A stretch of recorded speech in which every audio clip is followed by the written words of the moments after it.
అసలు చట్టం ఏం చెప్తోంది? బహిరంగ ప్రదేశాల్లో చెట్లు పెరిగినా అది అడవే అని చట్టంలో క్లియర్గా రాసింది. సుప్రీంకోర్టు తీర్పులు, అంతర్జాతీయ ఒప్పందాలు కూడా ఇదే విషయాన్ని ధృవీకరిస్తున్నాయి.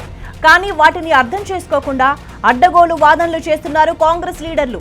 ఎక్కడైనా సరే చెట్లను నరికేందుకు అటవీ శాఖ అనుమతి కంపల్సరీ. అందుకోసం దరఖాస్తు తప్పనిసరని జీవో 23 చెబుతోంది.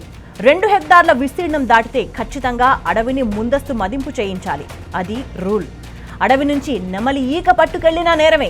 వన్యప్రాణి రక్షణ చట్టం కింద శిక్ష తప్పదు. కానీ సెంట్రల్ యూనివర్సిటీలో ఏం జరుగుతుంది? ఈ సర్కార్ ఏం చేసింది? వందల కొద్దీ నెమళ్ల ఆవాసాలను ధ్వంసం చేసింది.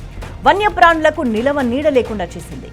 అటవీ, వన్యప్రాణి, వాల్టా ఇలా అన్ని చట్టాలను కాళ్ల కిందేసి తొక్కేసింది రేవంత్ ప్రభుత్వం. అది అసలు అడవి కాదని, అందుకు అటవీ శాఖ నివేదికే సాక్ష్యమని బొంకుతూ అందరినీ తప్పుదోవ పట్టించే కుట్రలు చేస్తోంది. అక్కడితో ఊరుకోలేదు. ఆ భూమి ప్రభుత్వానిదేనంటూ జబర్దస్తిగా యూనివర్సిటీలో బోర్డులు పాతుతున్నారు. అంటే ఇదంతా అటవీ భూములను ఆత్రంగా మింగేసే కుట్రగాక ఇంకేంటి?